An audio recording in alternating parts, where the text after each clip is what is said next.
안녕하십니까. 815TV의 윤정두입니다. 아직까지도 봄꽃들은 계속해서 만발하고 있습니다. 이에 맞춰서 국내 증시도 굉장히 강한 흐름 연출하고 있고요. 역시 여러분들의 계좌도 빨간불이 계속해서 들어오고 있으리라 믿고 있습니다. 하지만 시장의 흐름 예측하기가 굉장히 어렵다고 느껴지시죠? 이러한 부분 화요일마다 여러분들을 위해서 준비했습니다. 윤정두의 Y를 통해서 어려운 시장 부분과 어려운 종목에 대한 해석 부분 쉽고 간편하게 또 명쾌하게 풀어드리기 때문에요. 여러분들께서는 끝까지 청취하셔서 시청하셔서 꼭 여러분들의 좋은 교육 자료로 삼으시기 바랍니다.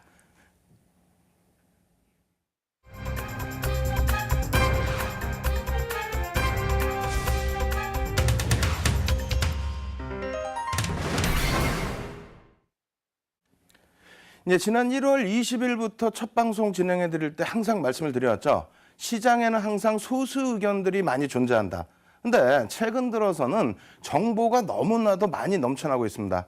그렇다 보니까 소수 의견에 대해서 너무 크게 확대 해석하는 부분들, 이러한 부분들 때문에 조금 낭패를 보시는 경우가 많이 있는데요.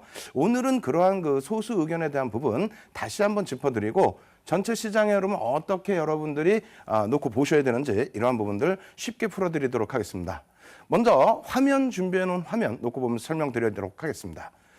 지난 주말이죠. 지난 주말에 여러분들께 가장 먼저 다가왔던 뉴스는 뭐가 되겠습니까?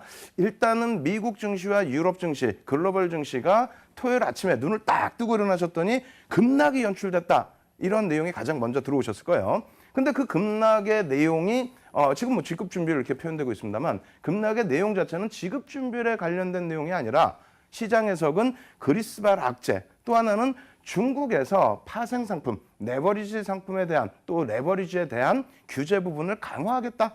그렇게 되면서 과열권에 놓여진 시장을 조금은 조절해 나가겠다. 그러한 내용 때문에 미국 증시와 글로벌 증시, 전체적으로 유럽 증시까지 급락이 나왔다. 이러한 그 해석이 주말 내내 이어졌습니다. 근데 이러한 부분을 조금 더 뒷부분에 또 설명을 드리겠습니다만 과연 그것이 맞는지, 브릭스 시장에 물론 뭐 중국 쪽의 경기 동향은 우리가 계속 놓고 봐야 되겠습니다만 브릭스 시장의 어떤 시장 조치에 대한 이러한 부분 때문에 선진 시장이 움직이는 것이 맞을까요? 저는 다시 한번 그 생각해 보고 싶고요. 어찌되었던 주말에 그것을 또 맞춰서 중국 쪽에서는 지급 준비율을 인하를 해줬습니다. 2달 전에 한번 인하했던 부분을 추가적으로 1%포인트, 그러니까 100bp를 인하해 주게 되면서 시장에 대해서는 경기 부양책이라는 그런 재료를 안겨주게 됐죠. 다만 이것이 우리나라 그 개장초, 월요일 개장초와 또 오늘 뭐 여러 가지 해석이 나올 때 국내 증시의 반등 탄력이라든가 또 글로벌 증시의 반등 탄력을 이끌어내고 또 급락을 연출해내고 이끌어낼 만큼의 재료가 되는지 이러한 부분들 한번 놓고 보면서 설명드리도록 하겠습니다. 먼저 다우지수 한번 놓고 볼 텐데요. 일봉 차트입니다. 일봉 차트 놓고 보시게 되면은 장중 저점이 2% 수준의 하락이었어요. 그러니까 뭐 360포인트라는 뭐 듣기만 해도 어마어마하죠. 360포인트라는 굉장히 큰 폭의 하락폭이 연출이 됐었고 이것이 그 지난 주말이 되겠죠. 그리고 월요일 첫 거래일에서는 강한 반등 탄력이 나왔습니다. 물론 월요일 거래에 대한 지난 주말에 대한 그 거래에 대한 부분을 전부 감싸 안지는 못했지만은요, 어찌됐건 간에 상당 폭의 반등이었습니다. 근데 첫 번째 음봉이 크게 나왔을 때 해석이 뭐라고요? 중국의 규제 강화, 레버리지 상품에 대한 그러한 부분들, 레버리지 규제에 대한 부분들, 이러한 부분들이 악재가 됐다, 그리고 그리스 요인이 악재가 됐다. 이렇게 표현을 하는데, 과연 맞을지 계속해서 자료 한번 놓고 보면서 설명드려보도록 하겠습니다. 그리고 반등이 나왔을 때도 마찬가지죠. 조금 전에 앞서 보여드렸던 중국의 지급준비율 인하 부분이 재료가 됐다라고 표현을 하는데, 자, 그렇다면요. 한번 쭉 놓고 보겠습니다. S&P 500 지수, 뭐 같이 움직임을 가지고 갔겠죠. 나스닥 지수 어떨까요? 역시 마찬가지로 개파락 이후에 추가 하락, 그리고 어제, 그러니까 오늘 아침의 기준인데요. 오늘 아침 기준에서의 반등. 자, FTSE 영국이 되겠어요. 영국도 뭐 금리를 인상하는 쪽에 기준을 잡고 있는 만큼 경기가 살아나고 있다라고 하는 그런 국가입니다. 이쪽도 놓고 보시면은 뭐 움직임 폭이 이렇게 나와 있는데 조금 엇갈리는 흐름이 나와 있죠. 그 다음 뭐 독일입니다. 독일 쪽 같은 경우에도 똑같은 흐름인데 미리 한 템포 더 빠져 있다라는 거. 그리고 FKX라고 써 있는데 KFX입니다. KFX인데 조금 단어를 좀 잘못 써갖고 나왔어요. 덴마크입니다. 뭐 솔직히 저도 덴마크를 안 가봤습니다만 어찌됐건 덴마크의 흐름도 개파락 이후에 돌려지는 흐름 이렇게 표시가 돼 있고요. 니케이 바로 옆에 국가입니다. 일본 같은 경우에서부터 여러분들이 조금 놓고 보셔야 되는데 월요일과 화요일의 기준이잖아요. 다시 얘기한다면 월요일이면 어떻게 됩니까? 월요일이면 중국에서 지급 준비율 인하 소식. 다시 얘기한다면은 파생 상품 또 파생 거래에 대해서 규제를 강화하겠다. 지금 시장 과열 부분에 대해서 억누르겠다. 그러한 악재 요인이 있었고요. 추가적으로 지급 준비율에 대한 인하 부분에 호재가 있었다는 거죠. 그러한 부분의 해석인데 일단은 개파락으로 출발이 됐다는 거예요. 개파락으로 출발이 돼서 국내 증시와 마찬가지로 개파락 이후에 상승 그리고 오늘 같은 경우 1%의 추가 상승이 나왔습니다. 그렇게 되면서 이제 그 15년 만에 고점 행진을 계속해서 이어나가고 있는 그런 부분인데 이 부분이 중국 그 재료와 맞물려 있을까요? 제가 볼 땐 그렇지는 않다라고 보거든요. 다시 설명을 드린다면은 항생 같은 경우는 놓고 보세요. 항생 같은 경우에 미국 쪽과 유럽 쪽이 어떻게 됐습니까? 월요일날 밤에 중국의 지급 준비율 인하 소식 때문에 그것이 경기 부양책으로 호재가 돼서 미국 증시와 글로벌 증시가 반등이 나왔다? 그건 누구의 해석입니까? 오늘 하루 종일 내내 HTS상에서 그 내용이 나왔는데 그건 누구의 해석인 거예요? 저는 그게 굉장히 궁금합니다. 누구의 해석일까요? 홍콩, 하다못해 중국 바로 옆에 붙어 있는 홍콩, 같은 시장에 놓여져 있는 홍콩 자체도 월요일 날 흐르면 어떻게 됐어요? 지급 준비율이 지난 주말에 나왔잖아요. 월요일 날 흐르면 오히려 빠졌습니다. 주가가 빠졌고 오늘은 자율 반발력이 나와 있는 거예요. 그럼에도 불구하고 무슨 지급 준비율이 글로벌 시장 전체에 영향력을 미치는 것처럼 해석하는 부분은 다소 왜곡된 것이 아닌가 이렇게 말씀을 드리겠고요. 추가적으로 본토입니다. 본토. 중국 쪽의 흐름은 어떻게 됐는지 놓고 보시면요. 중국 어떻게 돼 있어요? 어떻게 돼 있어요? 지급 준비율 인하 월요일 날 뭐 개장 안 했습니까? 개장했잖아요. 지급 준비율 인하 소식을 바탕으로 해서 슬쩍 움직였다가 역시 마이너스. 오늘 같은 경우에 1.8% 움직이고 말았어요. 다시 얘기한다면 중국 쪽 같은 경우에 뭐 여러 가지 악재 요인이 있었던 시점이 있었죠. 이쪽으로 한번 놓고 보실까요? 이날 뭐 화면이 잘 보이실지 모르겠습니다만 이날 장중에 8%까지 빠졌습니다. 8%까지 빠지고 종가가 7%대 하락이었어요. 그리고 난 이후에 중간중간에 뭐 2월 달 놓고 보시면은 뭐 지급 준비율의 인하도 있고 작년 기준에 놓고 보시면은 뭐 금리 인하도 있고요. 그리고 앞으로도 금리 인하에 대한 부분이 5월이나 6월 경에는 중국의 금리 인하가 있다. 경기 부양책이 형성된다. 그러면 뭐 글로벌 증시의 호재고 우리나라도 호재고 전 좀 이해가 안 갑니다. 지난해에도 마찬가지였고 올해도 지급 준비율 같은 경우 지난해 이제 금리 인하 했고요. 올해 같은 경우에 지급 준비율 인하를 2차례나 했는데 시장 호들갑 떨었지만 연동성 없었습니다.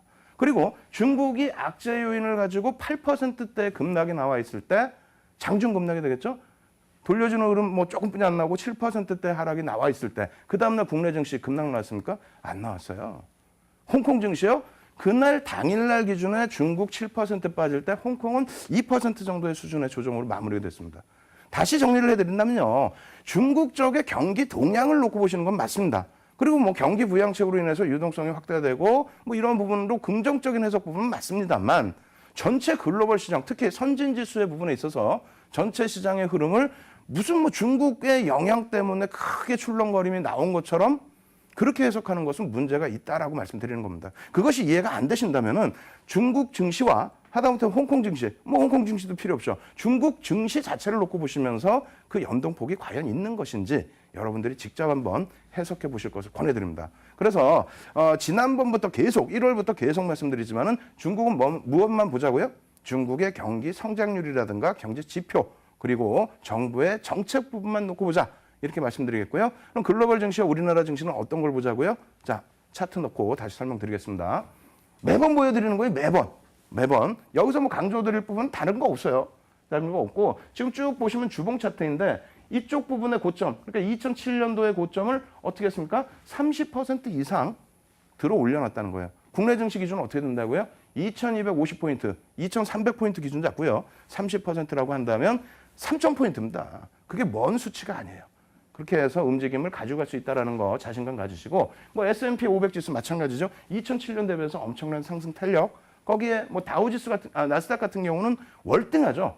월등한 상승률입니다. 오히려 2000년대 초반 IT 거품 났을 때 그 당시의 고점까지도 뛰어넘고 있는 그런 상황이 되죠. FTSE 어떻게 되어 있습니까? 영국도 금리를 인상한다고 주장하는 국가잖아요. 영국 같은 경우에도 어떻게 됩니까? 고점 라인을 뚫고 올라가는 시점이란 말이에요.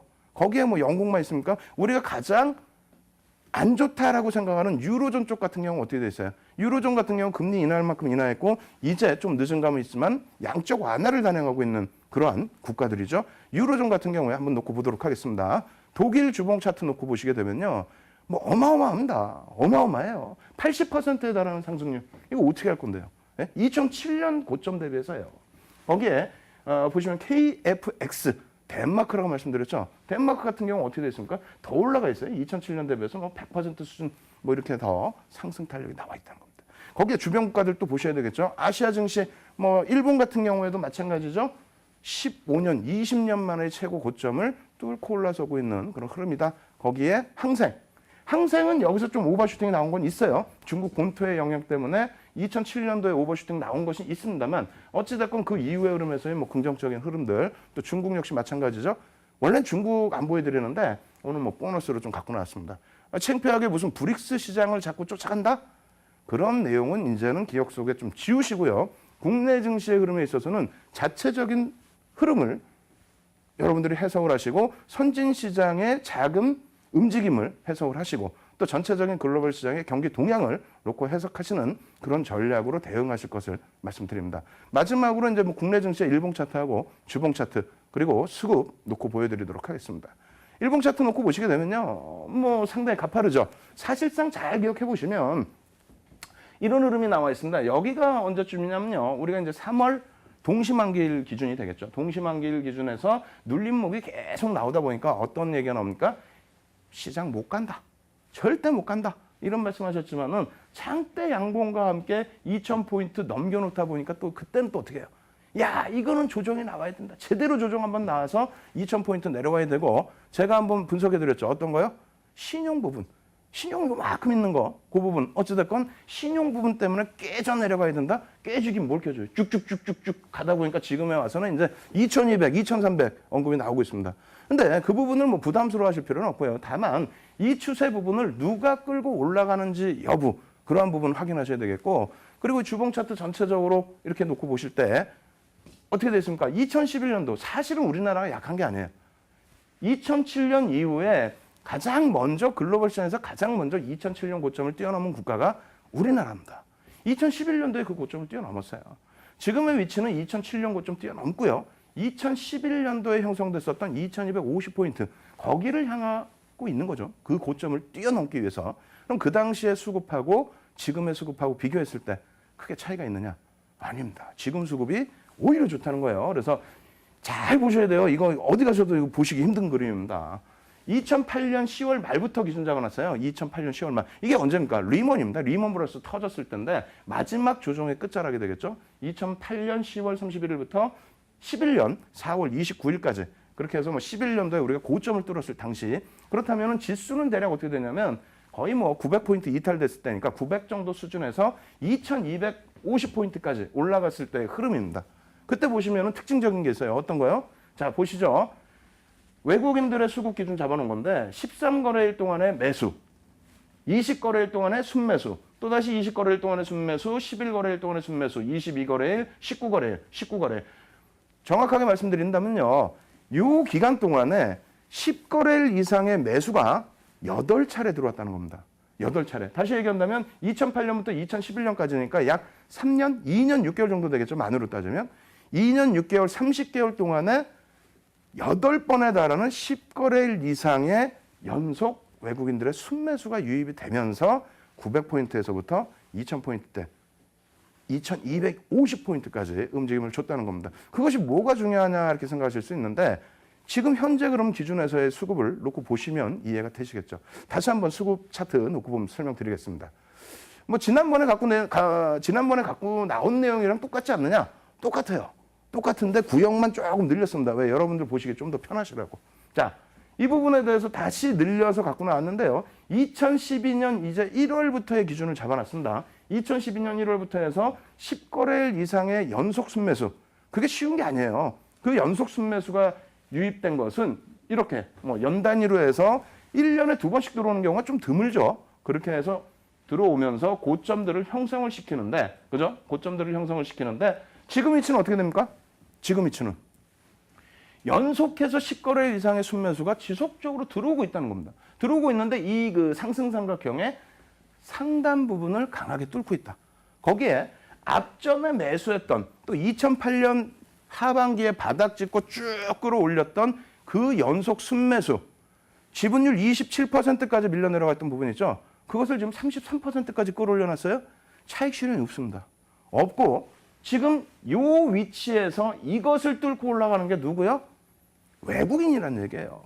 이렇게 말씀드리면 오늘 뉴스 또 뭐가 나오는지 아십니까? 여러분들 뭐 더 잘 아시겠죠. 뉴스 딱 보면은 이야 기관들의 매물 폭탄이 쏟아진다. 근데 외국인이 받아내고 있다. 어떻게 보면 엇박자 장사가 되겠죠.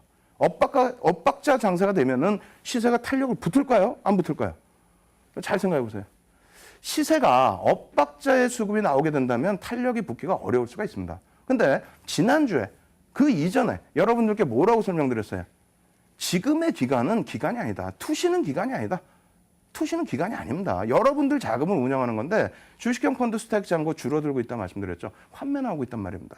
그래서 그 수급 부분을 다시 한번 설명을 드려볼게요.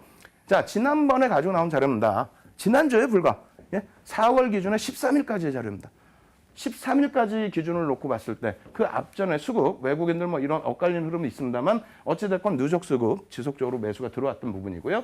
기간이 매도가 강도 있게 매도가 나온 것으로 나타나고 있습니다만 실질적으로는 투신이 매도를 강하게 했다는 거죠. 다시 얘기해서 여러분들이 안 하셨다고요? 그럼 뭐 옆집 아저씨나 뒷집 엄마라든가 뭐 다 하셨겠죠. 우리들이 개인들이 환매한 물량에 대한 환매 정리 매도세라는 겁니다.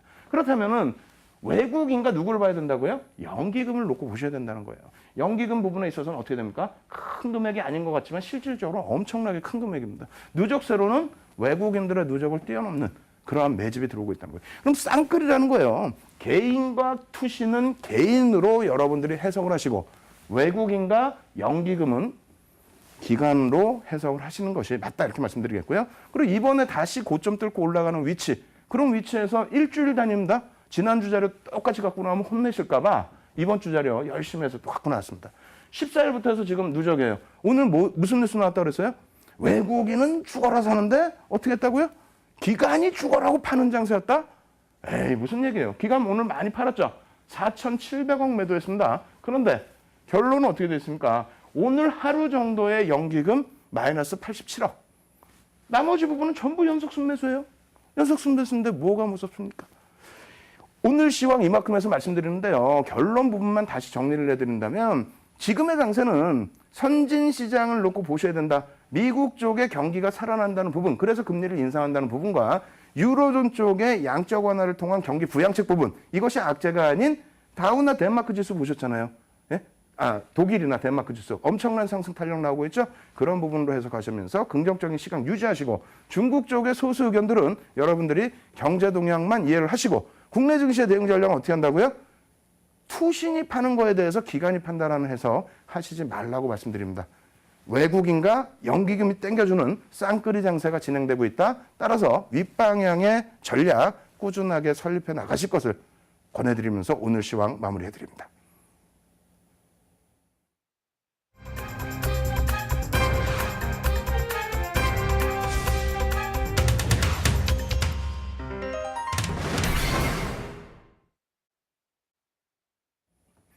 예, 이렇게 해서 시황 마무리를 해드렸습니다. 시황 마무리를 해드렸고 이제는 종목 들어가야 될 텐데 사실상 지금 2100포인트 위쪽에 놓여져 있는데 종목이 뭐 쉬운 종목이 있겠습니까? 다 어렵습니다.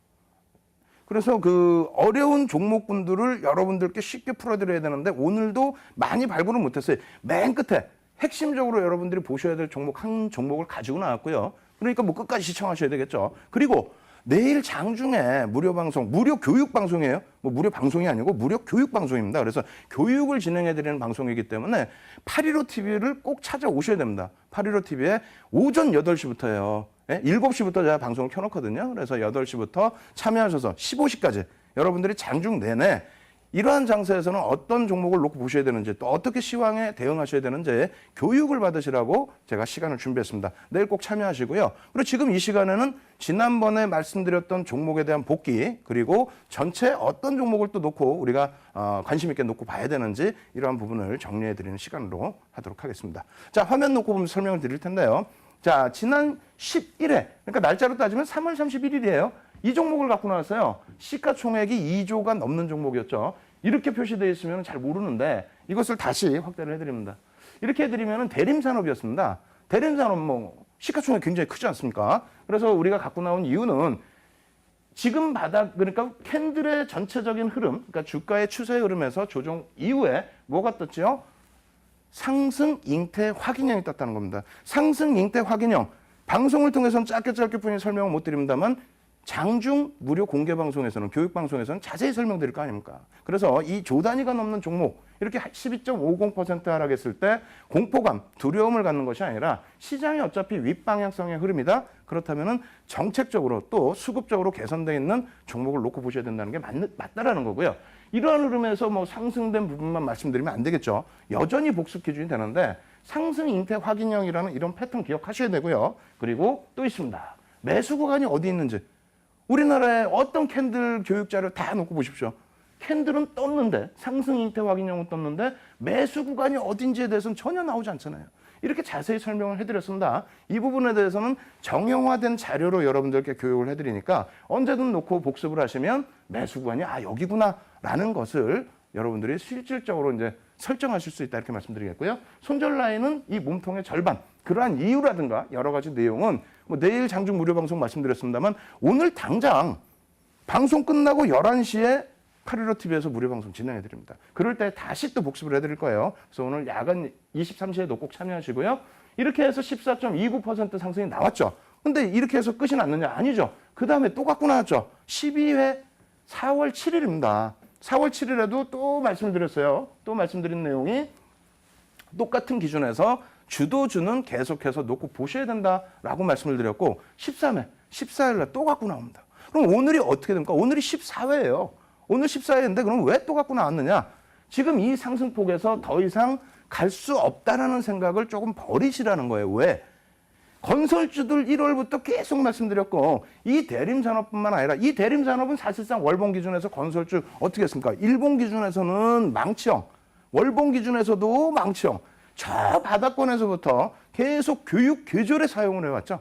예? 캔들 교육 종목으로 계속 언급을 드렸고 전체적인 건설주들도 계속 말씀드렸습니다. 그러면 이 건설주들의 흐름이 향후 흐름이 어떻게 될 것이냐, 지속될 수 있을 것이냐 이 부분도 결론을 내드릴 텐데 자 일단은 실적부터 한번 살펴볼게요. 대림산업의 실적 부분이 굉장히 긍정적으로 나왔습니다. 흑자 전환이 됐다. 이러한 부분은 유화 부분에 대한 그러한 실적 개선폭이 연동돼 있어요. 자회사들의 실적 개선폭까지 또 지분법 평가 이익까지 포함되어 있는 내용입니다. 이렇게 되면서 수급 부분이 굉장히 공격적인 매수세가 지금 유입되고 있습니다. 그렇게 되면서 전체 시세의 흐름까지도 연동돼 있는데 이 종목뿐만 아니라 현대건설이라든가 GS건설이라든가 이러한 종목군들의 주요한 눌림 라인을 건설주들은 전부 벗겨내고 있다는 거죠. 그렇다면은 대림산업도 어떻게 놓고 보셔야 된다고요? 지금 놓고 보시면 월봉입니다. 월봉 기준에서 장기 추세를 어떻게 합니까? 돌려놓는데 앞부분에 보여드린 어닝 서프라이즈급의 실적 개선폭과 함께 무엇이 있어요? 수급 부분이 공격적으로 유입이 됐다는 겁니다. 이 수급 부분에 있어서의 해석은 어떻게 한다고요? 23시에, 11시에 오늘 당장 여러분들께 다시 교육을 해드릴 겁니다. 꼭 참여하셔서 대림산업 그리고 건설주에 대해서 향후 흐름 어떻게 대응할지를 꼭 여러분들이 숙지를 하실 것을 권해드리고요. 이런 종목군들도 우리가 놓고 또 봐야 되겠죠. 지금 이렇게 보여드리는 종목은 8회 이때 갖고 나왔습니다. 3월 10일인데 갭에 대한 교육을 진행해드렸어요. 다른 게 아닙니다. 갭에 대한 교육을 진행해드린 부분인데 그때 당시 갖고 나온 차트입니다. 이 부분은 솔직히 좀 죄송스럽게도 대림산업은 지금 한 시가총액이 한 3조 가까이 되나요? 그 정도로 올라왔는데 이 종목은 좀 안타깝게도 현재 시가총액이 2,200억 정도밖에 되지 않아요. 그래서 죄송스럽지만은 종목명은 제가 숨겨놨어요. 왜? 너무 오픈이 되면 이런 종목군들은 시세가 조금 다르게 움직일 가능성이 있죠. 그래서 이것도 야간 교육방송에서 다시 여러분들께 설명을 드리도록 하고요. 어찌됐건 이러한 갭 부분에 대한 교육, 이러한 교육 부분을 통해서 여러분들께 월봉까지 놓고 보여드리면서 설명드렸고, 그리고 나서의 흐름은 장중 무료 방송을 통해서 또 말씀드렸죠. 이런 갭 상승에 대한 부분 마찬가지입니다. 정형화시킨 패턴으로 여러분들께 장중에도 또 장 마감 이후에도 계속 설명을 드리니까 여러분들께서는 이런 부분들 확인하시고요. 그리고 이제 교육 교재 부분에 있어서도 마찬가지입니다. 지금 오늘 갖고 나온 뭐 이 종목군들의 편입 구간에 대한 기준, 그리고 앞서 보여드린 캔들에 있어서의 편입 구간에 대한 기준, 이런 부분 상당히 중요하죠. 이러한 부분은 머니투데이 홈페이지, 방송국 홈페이지에도 교육 교재를 저희가 넣어드리고 있어요. 여러분들 꼭 다운받으셔가지고 그 교육 교재로 여러분들 공부하셔가지고 좋은 종목들 꼭 선침하시기 바랍니다. 자, 화면 보면서 마지막 한 번 더 설명을 드릴 텐데요. 자, 이 종목 같은 경우에 이렇게 해서 여러분들이 꿈꾸시는 종목 아닙니까? 바닥에서부터 교육을 통해서 접근을 해서 갭이란 무엇인가, 갭 상승은 어떻게 나오는 것인가, 특히 이 종목 시가총액 2,200억이라고 했습니다만 그냥 제가 개인적으로 좋아하는 종목이 아니고 증권사에서, 대형 증권사에서 보고서가 나와 있어요. 2월 달에, 2월 말에 이 종목에 대한 뭐 올해 실적 개선폭에 대한 굉장히 긍정적인 보고서, 거기에 수급 부분이 앞서 좀 놓고 보여드렸습니다만 지금 기관들의 또 외국인들의 수급이 굉장히 공격적으로 어느 위치, 이 위치에 공격적으로 유입이 되고 있다는 겁니다. 그렇게 되게 되면서 공개적으로 방송에 갖고 나와서 또 장중 무료 방송 때 여러분들과 교육을 통해서 이런 종목도 선침할 수 있었다는 거는 여러분들이 교육만 조금만 더 받으시면은요, 충분하게 수익을 내실 수 있는 좋은 장세라는 것을 강조를 드리는 겁니다. 아시겠죠? 그래서 오늘 부분에 있어서는 두 번째, 이 종목은 왜라는 그런 내용은 이 정도에서 좀 마무리를 해드리고, 그리고 실질적으로 어떤 종목을 놓고 봐야 되는지 그 부분을 화면을 통해서 좀 설명을 드리겠습니다. 앞서 놓고 보여드린 종목도 이제 그 첫 번째 종목이 대림산업이었잖아요. 두 번째 종목이 이름을 감춰놓은 종목이었고, 그 종목 이외에도 뭐 아모레퍼시픽이라든가 그리고 건설주, 항공주, 뭐 화학주, 증권주까지도 어디서 다 종목이 나왔죠? 매집주에서 대부분 다 종목이 나옵니다. 그래서 오늘은 이제 외국인 수급을 놓고 시황에서 좀 보셨기 때문에 이러한 부분들 HTS상에서 다 나오는 내용이에요. 아시겠죠? 그거를 저희가 좀 정리를 해서 갖고 나온 건데 유심히 놓고 보십시오. 가장 중요한 부분은 금액 기준의 기준이 아니에요. 금액과 수량을 다 보여드리겠습니다만 지분율로 어느 정도의 매집이 됐느냐, 또 매집 평균 단가는 어느 정도 수준이냐, 이러한 부분도 꼭 여러분들이 공부를 하셔야 됩니다. 공부가 어려우실 경우는 어떻게 하시라고요? 무료 교육 방송을 통해서 여러분들이 습득하시면 되겠죠. 한국전력부터 해서 쭉 나와 있고요. 뭐 SDS라든가 그리고 제일모직, 이러한 종목군들의 흐름, 지배구조에 대한 부분에 대한 시장에서의 해석, 이런 것도 내일 장중에 또 설명을 드리도록 하고요. 그리고 10위권까지 이렇게 놓고 보시면은 특징적인 종목군들이 눈에 띌 겁니다. 그리고 이것은 지금 금액 기준이라고 한다면 수량 기준, 주식수 기준으로도 겹쳐지는 종목군들이 여기에 눈에 띄시죠. 그리고 마찬가지입니다. 지금 뭐 지난해 4분기부터가 우리나라의 전체 시장의 변곡점이다, 이렇게 놓고 해석을 드리는데 너무 먼 기간이다라고 생각하실 때는 1월부터의 기준을 잡으셔도 됩니다. 근데 1월부터를 놓고 잡으시더라도 여러 종목이 눈에 또 띄실 거예요. 왜? 겹쳐지죠, 지금. 지난해 4분기부터 해서 지금까지의 업종도 그렇고요, 종목도 그렇고 계속 겹쳐집니다. 뭐 하다못해 뭐 항공주도 눈에 띄시죠. 그래서 이러한 부분에 대해서 뭐 대응 전략이라든가 이 종목군들의 흐름이 어떻게 될지는 시간상 지금은 다 설명 못 드리잖아요. 왜요? 뒷부분에 굉장히 중요한 교육이 있습니다.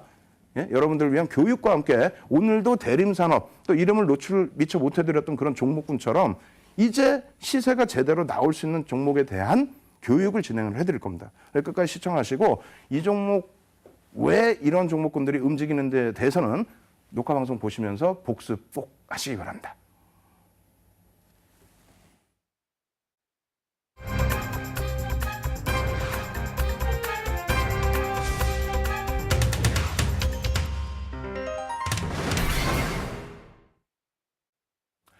네, 오늘은 조금 제가 좀 차분하게 진행을 하죠. 사실은 뭐 개인적으로 좀 큰 문제도 있었고, 큰 일을 치렀죠. 문제가 있는 게 아니고 큰 일을 치렀고, 그리고 사실은 입이 아파요.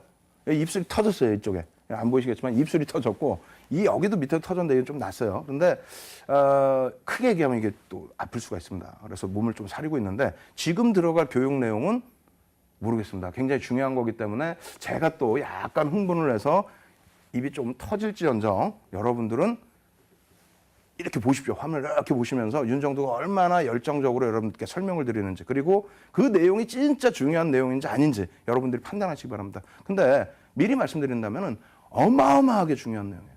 어마어마하게 세상 어디에서도 얻을 수 없는 그러한 핵심 포인트입니다.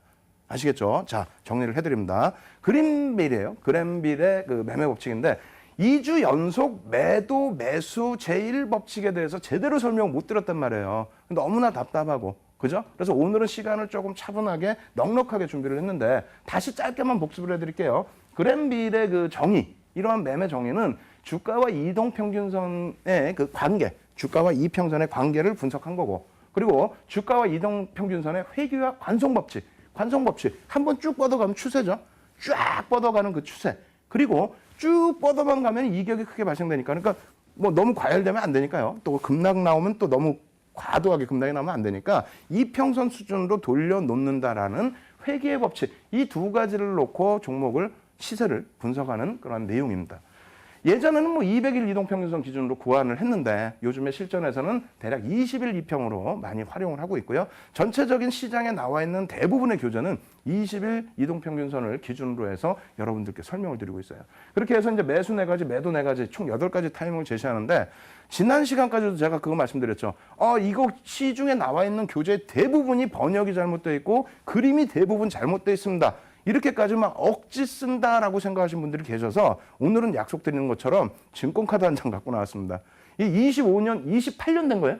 28년 된 건데 이게 지금 이 회사가 보시면 뭐 대충 아시겠지만 이 회사가 지금 NH 쪽으로 바뀌어 있어요. 그런데 바뀐 것이 95년도니까 최소 기준으로 따져도 20년 되겠죠. 28년 된 겁니다. 그러니까 좀 믿어주세요. 28년 동안 모는 종이에 그림 그리면서 제가 주식을 좀 해왔는데 지금 그림이 그 번역이나 그림 자체 좀 많이 잘못된 게 있습니다. 보시면 정리를 다시 해놨어요. 이동평균선 기준에서 그린빌의 매매법칙 매도의 1신호인데요. 이동평균선 상승 후의 평행 혹은 하락 국면. 그러니까 급등이 나오다가 평행 내지는 하락으로 이평선의 기울기가 꺾이면, 그러니까 이평선이라는 건 기울기가 어마어마하게 중요합니다. 이 이평선이 상승 추세냐 하락 추세냐 굉장히 중요하겠죠. 근데 상승 추세에서 기울기가 계속 상승이면 상관이 없습니다. 근데 상승 추세에서 기울기가 횡보 내지는 하향이 됐을 때는 그럴 때는 매도를 해야 된다. 어떨 때? 횡보 내지는 하향인데 주가가 그 이평선 위에 놓여져 있다가 하회가 됐을 때의 기준이란 말입니다. 그렇게 된다면 그림이 어떻게 나와야 되는지 한번 놓고 봐야 될 텐데 먼저 시중에 나와 있는 그림입니다. 우리가 흔히 교과서라고 사용하는 그 책에 나와 있는 내용이에요. 그럼 여기서 정확히 보시면요. 이평선이 이렇게 되고 있어요. 똑같이 그려왔습니다. 상향이 되고 있습니다. 계속 주가도 뭐 상향이 됐겠죠. 이 부분은 조금 잘못됐겠네요. 주가가 여기서부터 이렇게 뭐 움직여 왔을 거고, 그리고 이평선이 상향이 됐을 거고. 근데 그린빌의 매매 법칙에 대해서 해석해 놓은 부분이 뭐냐면 매도의 신호. 상향되고 있는데 여기서 떨어져 내려가면 매도하래. 이게 잘된 겁니까? 잘못된 겁니까? 잘못된 겁니다. 왜 잘못됐냐면 매도 이신호 오늘 배우겠습니다만 매도 이신호와 또 매수 이신호 이런 기준에서 제한적인 이탈, 상승 추세 라인에서 제한적인 이탈 이후에 돌려놓으면은 추세가 다시 살아나기 때문에 기울기가 상향에 놓여져 있을 때는 매도의 기준이 아닙니다. 물론 매매가 좋으신 분들은 단기 이평 이탈됐을 때라든가 이런 기울기와 상관없이 매매 전략을 설정할 수 있습니다만 지금의 경우에는 이평선 하나만 놓고 보는 거기 때문에 기울기의 기준을 놓고 설명을 하는 그런 내용이란 말입니다. 이 그림을 정확히 다시 말씀드린다면 이렇게 돼 있어야 돼요. 어떻게 돼 있냐면은 이평선이 이렇게 놓여져 있고 이평선이 놓여져 있고요. 그리고 주가가 한 차례 밀려 떨어져야 됩니다. 지금 앞선 그림은 안 밀렸어요. 주가가 이 밑으로. 그럼 무슨 얘기가 되냐면 주가가 이평선 위에 있다면 어떻게 됩니까? 주가가 이평선 위에 있다면은 이평선 자체는 횡보 내지는 하락이 나올 수가 없어요. 물론 주가가 이평선에 딱 붙어서 옆으로 기어가면은 그러면 뭐 횡보가 나올 수는 있겠습니다만 그런 경우는 거의 드물고요.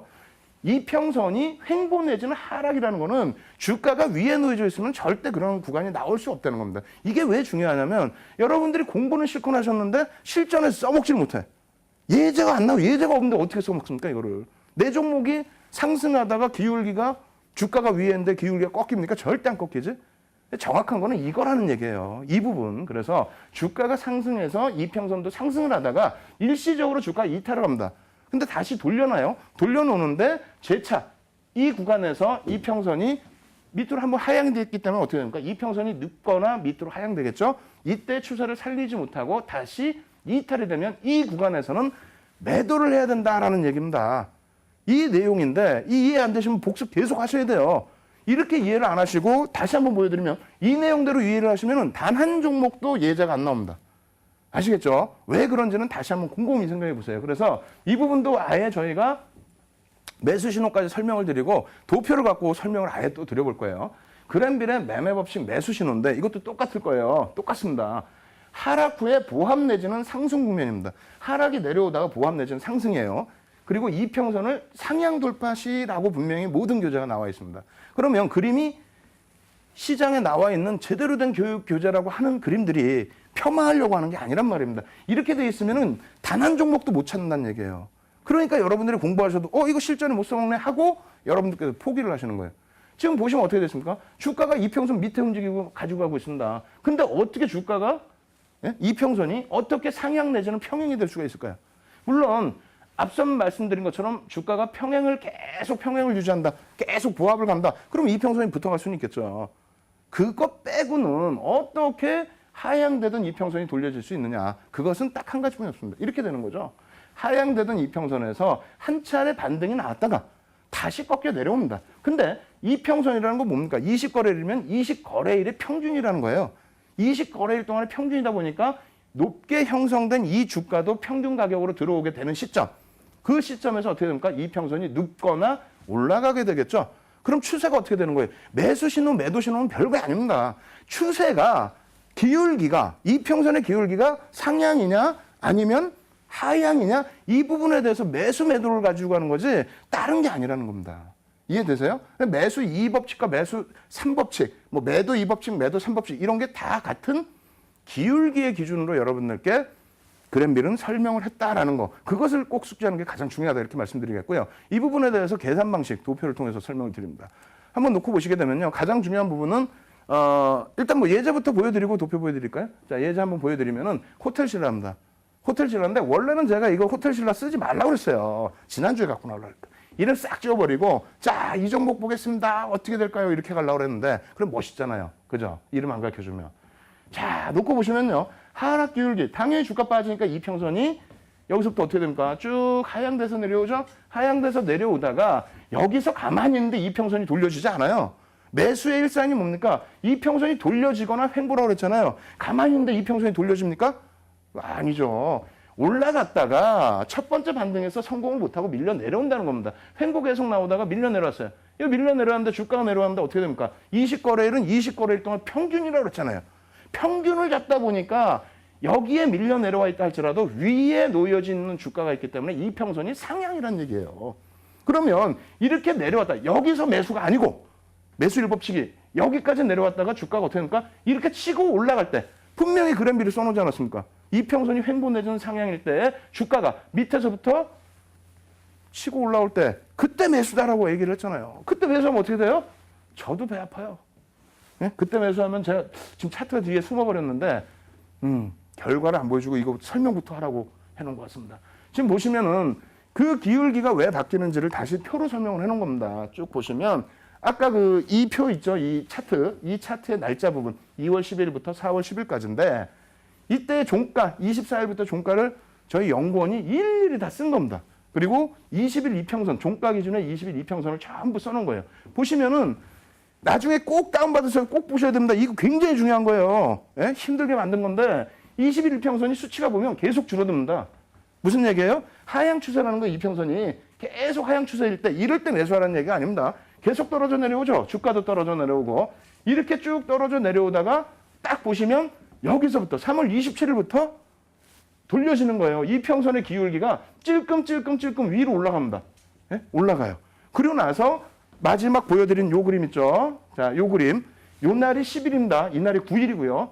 10일과 9일이에요. 그리고 이게 20일 이평선이고. 자, 10일과 9일 날짜 보시면은 여기서부터 계속 상향되는데 7, 8, 9, 10 이때까지도 이평선의 평균 단가가 올라가고 있다는 거예요.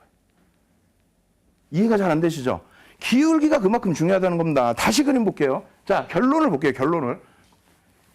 종가선 차트로 해놓은 건데 20일 이평이 어떻게 됩니까? 하향으로 되고 있다가 어느 시점에 돌려졌다 이겁니다. 이럴 때 주가가 치고 올라가면 여기가 매수 구간이다. 다시 표현드린다면 여기서 어떻게 됩니까? 이평선의 기울기가 기울어져 있다가 예?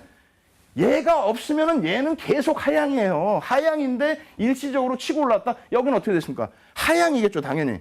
여기서부터 여기까지 평균 주가 매겨보세요. 이평선이 당연히 하향이란 말입니다. 이럴 때는 매수관이 아니라는 거예요, 사실은.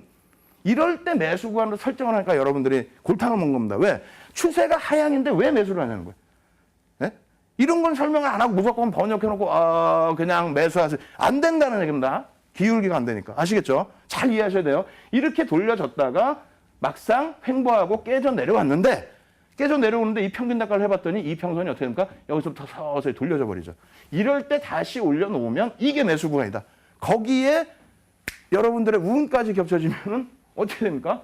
급등이 나와버리는 거예요. 이렇게. 이게 그냥 있는 기울기가 아닙니다. 굉장히 중요한 겁니다. 그래서 이 매수 1법칙을 설명드리기 위해서 굉장히 지난주에도 흥분 상태에서 막 설명을 드렸었는데 시간이 너무 짧았어요. 그나마 오늘은 시간이 조금 있어서 조금 넉넉하게 설명드린 겁니다. 아시겠죠? 그래서 매수 1법칙, 매도 1법칙, 매수 1법칙 이렇게 설명드렸고요. 매도 2법칙과 매수 2법칙을 또 설명을 드릴 텐데 이거보다는 이제 편해요. 이게 이해가 되시면. 뭐 사실 지금 이해가 잘 안 되실 겁니다. 이거 몇 시간씩 공부해도 이해 잘 안 되실 수 있어요. 복습하십시오 꼭. 아시겠죠? 오늘 저녁 11시에 이런 종목군들이 어떤 종목군들이 큰 수익이 났는지 그 종목군들 다 보여드릴 거고 마지막 구간에서 마지막 화면에 종목 하나 노출해 드릴 겁니다. 제대로 된 거. 딱 이렇게 돌려지는 종목. 끝까지 시청하시기 바랍니다. 자, 그랜빌의 매매 법칙 매도 신호 2. 자, 이렇게 보시죠. 추세 하락이 지속되고 있어요. 네? 매도 법칙 신호 2예요. 추세 하락이 지속되고 있는데 이동 평균선 제한적 상향 돌파. 그림 볼까요? 이렇게 해놨어요. 자, 이게 교과서적인 내용의 그림입니다. 윤정두 게 아니에요. 이 시중에 나와 있는 내용입니다. 이평선이 하향이 되고 있어요. 근데 주가가 여길 치고 올라왔어요. 여길 치고 올라갔는데 이거에 대해서 매도래요. 다시 본다면 이렇게도 써있죠. 이동평균선 제한적 상향 돌파 이렇게 써놨잖아요. 저는. 근데 교과서적인 내용에는 자 그냥 돌파 매도. 이게 무슨 말이에요? 이해되세요? 그러니까 아예 그랜빌 이 그 매매 법칙을 이해를 제대로 못하고 이해하는 분들만 그것을 이용해서 수익을 내는 거고 이해 못하시는 분들은 뭐지? 공부가 어렵네? 뭐 어려워요? 조금만 이해하시면 이거 뭐 다 여러분들이 활용하실 수 있는데 그림 다시 보여드릴게요. 이 얘기입니다. 제한적인 상승. 이 부분이 급격한 상승이라면 이 그림 자체가 저희가 일부러 왜곡되게 그린 게 아닙니다. 시중에 나와 있고 교과서적인 내용 자꾸 말씀드렸잖아요. 협회에서 자격증 시험 볼 때 나오는 그런 예제 그림이란 말입니다. 좀 심하죠? 뭐가 심해요? 기울기가 이 정도로 주가가 올라와 버렸으면 얘가 기울기가 돌려지죠? 얘가 기울기가 이평선이 돌려지면서 상승 전환돼 버립니다. 이 정도 그림이라면. 근데 이렇게 그려놨어요. 그래 여러분들이 이해가 안 되시는 거지. 자, 이렇게 보셔야 돼요. 기울기가 하향인데 잠깐 올라갔다가 다시 꺾입니다. 잠깐 올라가는 것 같고 이 기울기가 돌려지겠습니까? 절대 안 돌려집니다. 급등이 펑펑 나와야 기울기가 돌려진다는 거예요. 그러기 전에는 매도를 해라. 이 얘기인 겁니다. 이해되세요? 제한적인 범위에서 반등, 하락 추세인데 괜히 함부로 들어가지 말고 제한적인 수준에서의 반등은 쫓아갈 필요 없이 기울기가 하향이니까 밀고 내려오니까 매도를 하세요. 들어가지 마세요. 그 얘기입니다. 아시겠죠? 예제 부분은 그냥 빨리 넘어갈게요. 대한항공 예전 추세 부분이죠. S51 예전 추세 부분입니다. 현대건설 예전 추세 부분입니다. 하향 추세에서 잠시 올라선다 해도 기울기는 변동이 없습니다. 이것을 놓고 해석을 하면 앞에 매도 1법칙, 매수 1법칙 이해가 되시겠죠? 예? 아무 데서나 이거 돌려놓는다고 올라간다고 이럴 때 다 매수하게? 예? 이럴 다 매수하라고 돼 있잖아. 아까 보면은 그림이 잘못돼 있지 않습니까? 매수 1법칙이 아니라는 거예요. 이럴 때 기울기가 올려놓고 나서 기울기가 돌려져 있을 때 그때 상향 돌파했을 때 매수. 이러한 기준은 어떻게 된다? 제한적인 범위의 반등은 매도. 아시겠죠? 자, 매수 법칙. 매도는 뭐 중요하지 않잖아요. 저런 정도 안 들어가시면 되니까. 매수 법칙입니다. 추세 상승이 지속되는 과정에서 이동평균선이 제한적인 하향에 태어났다. 추세가 계속 나와. 이거 언제 사야 돼? 모른단 말입니다. 계속 올라가니까 어디 살지 모르고 발만 동동동동 굴르고 나 혼자 두고 가면 나쁜 종목이라 욕하시고 건설주, 항공주, 화학주, 증권주 놔두고 가니까 나쁜 종목이라 욕하시죠. 그러시면 안 되고요. 이런 거를 배우셔서 언제든 편안하게 여러분들이 확신을 갖고 매매를 하실 수 있어야 된다는 겁니다. 이것도 교재 내용이에요. 답답해 죽겠습니다. 이렇게 해가지고 이 시험을 보고 자격증을 갖추면은 여러분들께 이러한 것을 바탕으로 조언을 해드렸을 때 이거 어떻게 되겠습니까?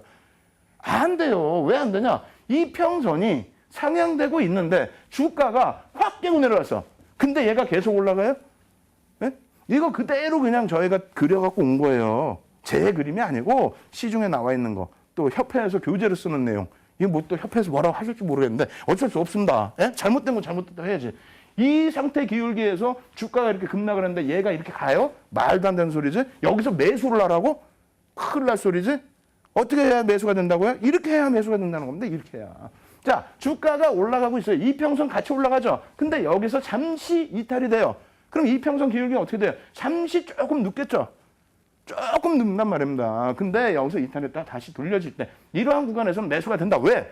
상향 추세의 기울기이기 때문에 이평선의 매매는요. 기울기라는 겁니다. 기울기. 지금도 꼭 외워두세요. 캔들 말씀드릴 때 뭐라 했어요? 영원. 야, 이거 꼬리 어떻게 얼마큼 어느 위치에서 어떻게 달리나. 이게 중요하다고 그랬고 이평선은 기울기만 알면 모든 끝나는 겁니다. 기울기가 꺾여 있으면 안 건들면 돼요. 아시겠죠? 그래서 원래는 뭐 2가지 평, 3가지 평, 뭐 4가지 평 전부 놓고 보면 설명을 드려야 되는 게 옳습니다만 맞습니다만 시간이 너무 짧잖아요. 그래서 그랜빌이 주장한 그 내용만을 가지고 여러분께 말씀드리는 거고요. 그조차도 시간이 많이 부족합니다.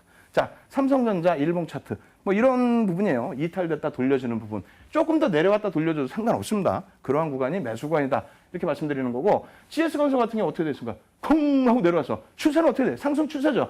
이거 한 번 밀렸다고 얘가 기울기가 끼우러집니까? 예를 들어서 급격히 밀려 내려왔다? 이거를 매수를 하라고요? 아까 예제 그림 잘못된 예제라고 한 거 화살표 막 이렇게 내려오잖아요. 그거 편입하면 어떻게? 죽음입니다. 죽음. 큰일 날 소리예요. 물량 과시할 일 있어요? 이만큼 내려왔다라고 했을 때 어떻게 됩니까? 급격하게 돌려지는 이 흐름이다. 여기서 어떻게 됩니까? 여기서 매수를 하신다는 거예요. 왜? 기울기가 하향이 아닌 횡보도 아닌 소폭의 상승을 유지하고 있기 때문에 여기서 얘가 돌려지는 흐름이 나오면 이 추세는 살아나기 때문에 아시겠어요? 이럴 때 매수를 하시라는 그랜빌께서 말씀하신 얘기입니다. 윤종두가 얘기하는 게 아니라 그 해석만 여러분들께 제대로 해드리고 있는 거예요. 아시겠죠? 그렇게 해서 놓고 보시고 이 내용은 시간이 없으니까 그냥 넘어갈게요. 아까 보신 호텔신라와 같은 내용입니다. 그래서 이렇게 해서 뭐 이평선이 계속 상향되고 있다는 거 확인을 해야 된다라는 말씀드린 거고 이평선 부분에서 흐름도 이렇게 나와 있다는 겁니다. 결론은 어떻게 돼 있어요? 어떻게 돼 있어요? 여기였잖아 우리가. 예? 상승 추세 어디서 살까? 발 동동동동동동동동 부르고 계시다가 여기잖아요. 여기 어떻게 된 거야? 강력하죠? 이러한 종목에 대해서 여러분들이 교육을 통해서 접근하실 수 있는 방법. 시가총액 얼마나 커요? 굉장히 크죠? 그런 종목군들에 대해서 여러분들이 편안하게 접근하실 수 있는 방법을 어떻게 한다고요? 오늘 저녁 11시에 지금 막 저 뛰어갈 겁니다. 발목 좀 부상 입었는데도 뛰어갈 겁니다. 뛰어가서 11시부터 새벽까지라도 교육이 잘 진행이 안 된다. 그럼 뭐 밤을 새워서라도 여러분들께 알려드려야죠. 아, 밤을 새우면 안 되죠. 왜? 내일 아침에 8시부터 또 15시까지 교육방송. 예? 무료 방송이 아니에요. 교육방송. 물론 무료죠. 그 교육방송을 진행해 드릴 테니까 815TV 꼭 찾아오셔서 참석하시고요. 그리고 오늘 마지막 화면 제가 보여드린다고 했잖아요. 그랜빌의 매수 1법칙. 그 종목이 하나 지금 또 포착이 됐습니다. 시가총액이 3조에 달해요. 그러다 보니까 자연스럽게 여러분들께 말씀드릴 수 있고 뭐 이 종목 3조인데 제가 뭐 어떻게 윤정두가 얘기했다고 해서 종목이 움직일 것도 아니고 이렇게 말씀드리면 야 3조짜리를 어떻게 매매하냐. 대림산업이 뭐 그렇게 움직였어요. 아시겠어요? 그리고 LG화학 우리가 자주 갖고 나왔었죠. 거기에 아모레퍼시픽, 아모레시 시가총액 10조, 20조, LG화학 18조, 장중 8%, 9%, 10%. 이 종목 3조뿐이 아니에요. 충분히 움직일 수 있습니다. 어떻게 됐죠? 그랜빌의 1법칙, 매수 1법칙 하향 추세에서 반등이 한번 나오고 다시 빠진 다음에 돌려진 요 위치입니다. 이평선 기울기 어떻게 됐습니까? 돌려지는 바닥 위치. 이 종목 오늘 공부 들어갈 겁니다. 여러분들 이 종목 공부하시러 꼭 오시기 바랍니다. 아시겠죠? 저는 다음 주에 더 좋은 내용으로 여러분들 찾아뵙도록 하겠습니다. 자, Y의 윤정도의 Y의 윤정도였습니다.